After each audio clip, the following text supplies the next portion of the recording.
because this thing is on.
Live on your tablet, phone, and the KUTV app. This is 2 News Live. Hi, everyone, and thanks so much for joining 2 News Live. I'm Jamie McGriff, filling in for Brian Schnee, who's off today. It is Wednesday, July 5th, and we are going in depth tonight on fireworks and lessons learned from the 4th of July to implement for Pioneer Day, which is coming up. Plus, an exclusive interview with a partner of a mommy blogger who took her own life. Wendy Halloran is going to be breaking down that conversation. And before we dive in, we're going to go ahead and take a look at what's making headlines right now. We're learning 2 Davis County deputies killed in a head-on crash were married. To the family, Stephen Lewis and Jennifer Turner were engaged. Only after their deaths did they learn that they had been secretly married just days before. Now, there is a fund that's been set up to help the families with any expenses as they plan funerals and other services. Such a tragic, tragic story there. UHP troopers have released the results from their recent DUI blitz. On the 4th of July, troopers say that they arrested 13 people for driving drunk on state roads and freeways. During that time, they also responded to nearly 50 crashes. Spotlight for helping disrupt a major retail theft operation. Detective Steve Jensen was given praise from retail chain TJ Maxx for his role on the Utah Attorney General's office case unit. And 2 Utah County firefighters are out of the hospital. This is after they overheated while battling a blaze. Now, this happened while they were both on the front lines of the Cedar Knoll fire, which is near Birdseye. The fire is now 50% contained. All right. It was a surprisingly mellow 4th of July holiday for many fire crews across the Salt Lake Valley. Some agencies say that they didn't have any major events to deal with, despite fireworks going off all over the county. And now they're collecting data from the 4th of July to prepare for Pioneer Day. And Paul Nelson is joining us. He is live in part of Salt Lake City where fireworks are banned. Okay, so Paul, what did crews see this year that they plan to implement in time for Pioneer Day? Well, what were so surprised about is that Salt Lake City fire crews, for example, they told me that over the entire 4th of July holiday weekend, they never were called out to a single fireworks related incident at all. They were called out to a shed fire. They don't think that was caused by fireworks, but to not be sent out to any major incident because of fireworks at all over the 4th of July, that is actually pretty unusual. So what they're doing, they're collecting basically all the information they can right now. We have bear with me. Go ahead, sir. And we're collecting all the information they can right now as they look over how many calls they did receive. And they are putting their resources where they are strategically needed in order to just make sure that they're ready just in case there are some other fire problems. All right, and I know people are wondering what you were referring to. Sometimes there are joggers out there and others who are in their stride and they don't realize where they are until right at the last second. So I understood don't worry the about chuckle. me. We're okay. Right. Okay, well, you know what, Paul, with all that's been going on, of course, with people concerned about the dry brush, like the areas that you're in right now. Do you get the impression that fire crews are kind of on edge, or they're still just chill right now because they're saying, well, things are looking good? Well, they do believe that their messaging may have worked. They, for example, in Salt Lake City and in Unified Fire, they've been going door to door and telling people, okay, where the fireworks are banned, where you can light them off, where you can't light them off. And they've been actually putting hangers, like little door hangers, on residents here, especially along this area here, kind of north of the Capitol. They say this has been a problem area in the past because there are so many homes that basically just kind of come up right against wildland areas. So they are cautiously optimistic for right now because they do believe that their messaging has been effective, but still they're reminding everybody, especially in Salt Lake City, anything north of South Temple, you can't fire any fireworks there. Anything east of 900 East, you can't fire there either. And within 2 blocks of the Jordan River Parkway, those areas are where fireworks are banned.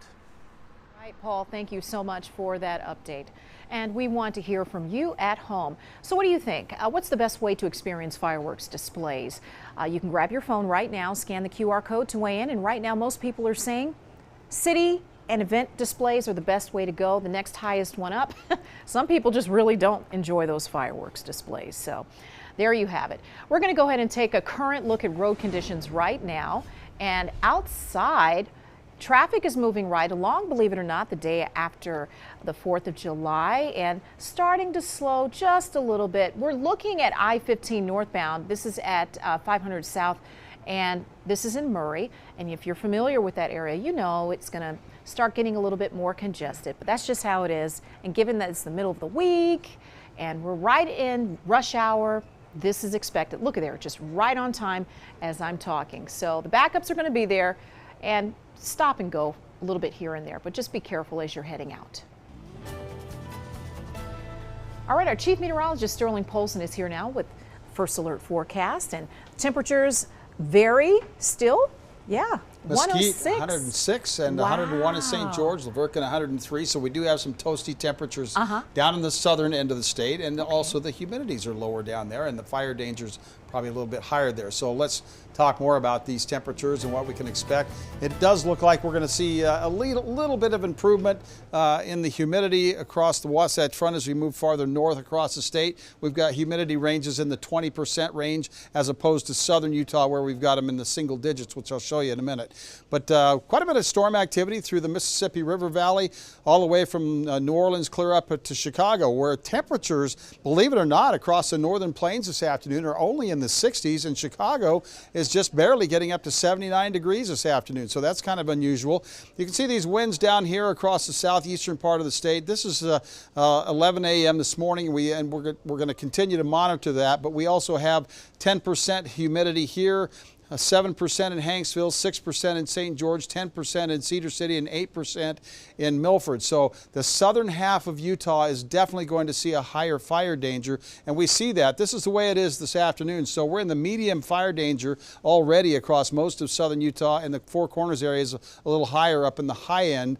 And then tonight, with the higher humidities and the cooler temperatures, of course, the fire danger goes down. But it comes right back tomorrow with a vengeance. You can see a much larger area of the southern part of the state is in the high fire danger area, and a little bit out here over the West Desert around Wendover. So yeah, things are drying out, it's heating up, and the humidities are fairly low, and it continues again on Friday. This is Friday afternoon at 1 o'clock, and you can see we've still got the higher fire danger across the southern part of Utah. So the National Weather Service has a red flag warning in effect from noon until 10 o'clock tomorrow. 10 p.m. tomorrow, and we'll continue to monitor any fires that might be in that area. 102 in Moab, 90 in Cedar City. We hope there aren't any. 101 in St. George, 92 in Provo, 93 in Nephi. And as we look at the flash flood potential, we're not expecting any storms, so we are expecting good weather, but always check the forecast before you enter those canyons. Arches and Canyonlands, 100 degrees. Capitol Reef, 88 tomorrow. Bryce Canyon, a beautiful 82. And it's 99 degrees at Zion National Park with lots of sunshine. The pool forecast, SPF 30 or higher is probably recommended with those temperatures in the 90s, and the UV index at 10 tomorrow because mostly sunny skies. The forecast is calling for a little bit of cloud cover tonight, possibly a shower or two, but we're not expecting anything major, but you might get sprinkled on. Here's the forecast for the next 7 days. You can see 101 degrees there in St. George, warms up the next 7 days, back to 107 on Wednesday of next week. So it gets really toasty. The normal high in St. George right now is 100 and the normal low is 70. So we're going to be above normal there for 7 days. Salt Lake City, 93, goes to 97 on Sunday, 98 on Monday, Tuesday, and 96 on Wednesday. Our normal high right now, Jamie, is 92 degrees. So we're getting close to that dashboard cookie baking season, at least up that's here. Right. Yeah, that's right. Yeah. At least up here in Salt Lake City. Yeah, it's getting St. toasty. George, they're already there, but They're we already still there. have a little bit to go. Yeah. All right. Well, thank you so much, Sterling. You bet.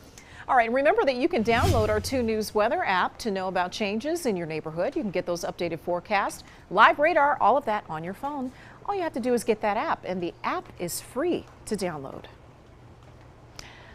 All right, for the first time, the partner of Heather Armstrong speaking about her tragic death, the nationally known mommy blogger took her own life in May. Our chief investigative reporter, Wendy Halloran, she is joining us now. And Wendy, you spoke with Pete Ashdown, Armstrong's partner today, and I can only imagine how heartbreaking it was to listen to what he had to say. It was among the toughest interviews I have ever conducted in my entire journalism career. So extremely tragic, extremely sad.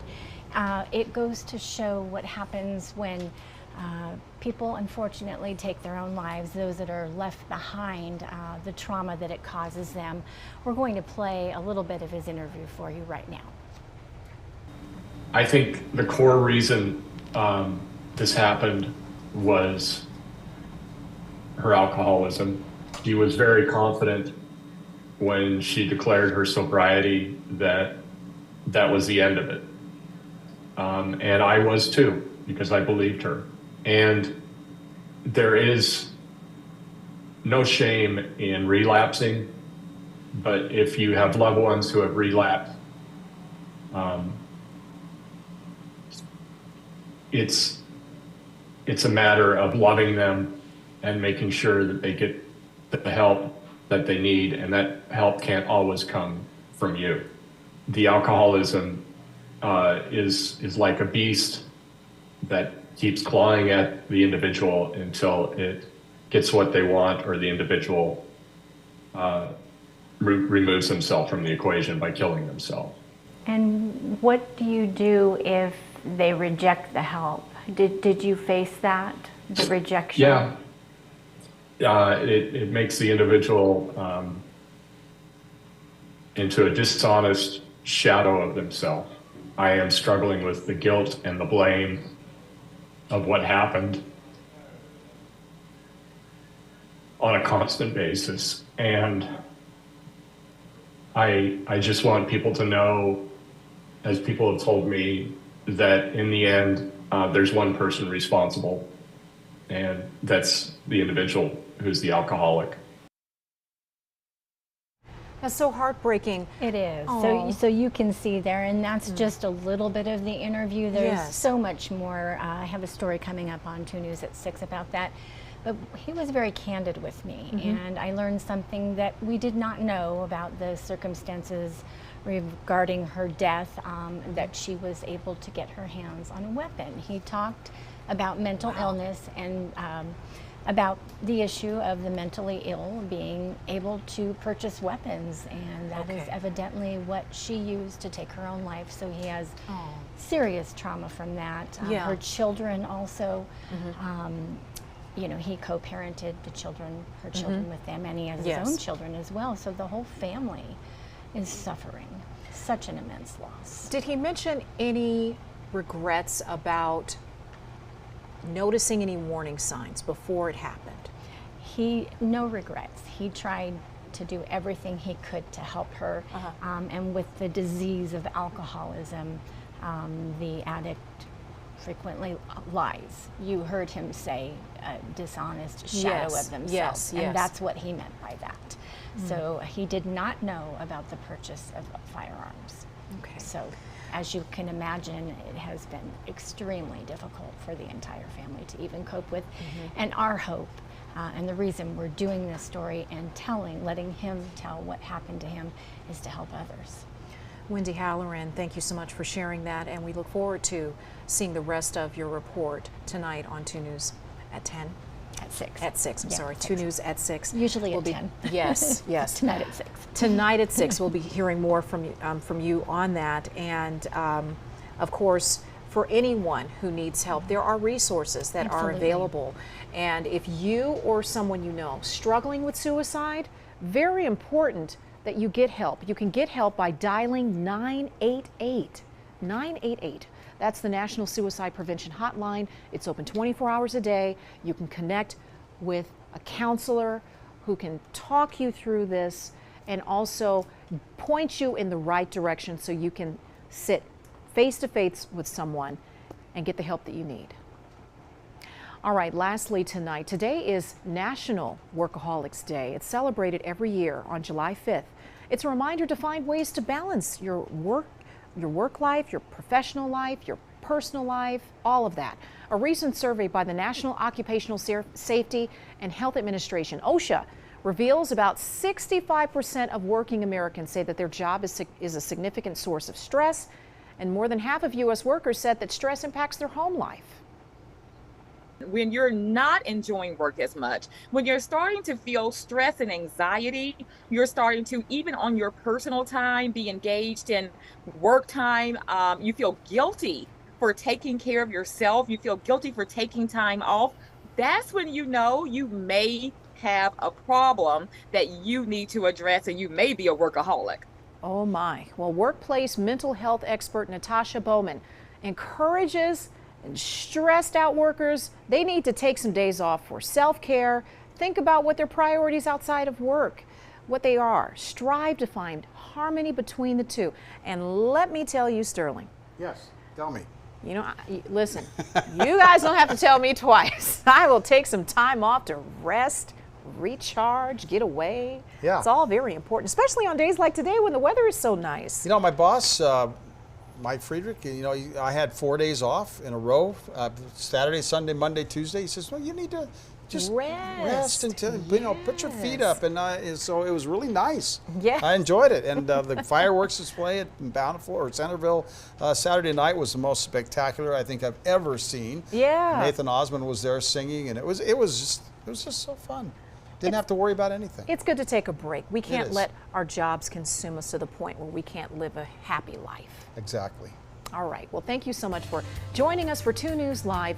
We're going to be here Monday through Friday, and we hope that you will join us again for more in-depth conversations on the topics that impact you and your family. Have a great Wednesday. We'll see you tomorrow. I wonder where Brian Schnee is right now. Taking a break. That's right.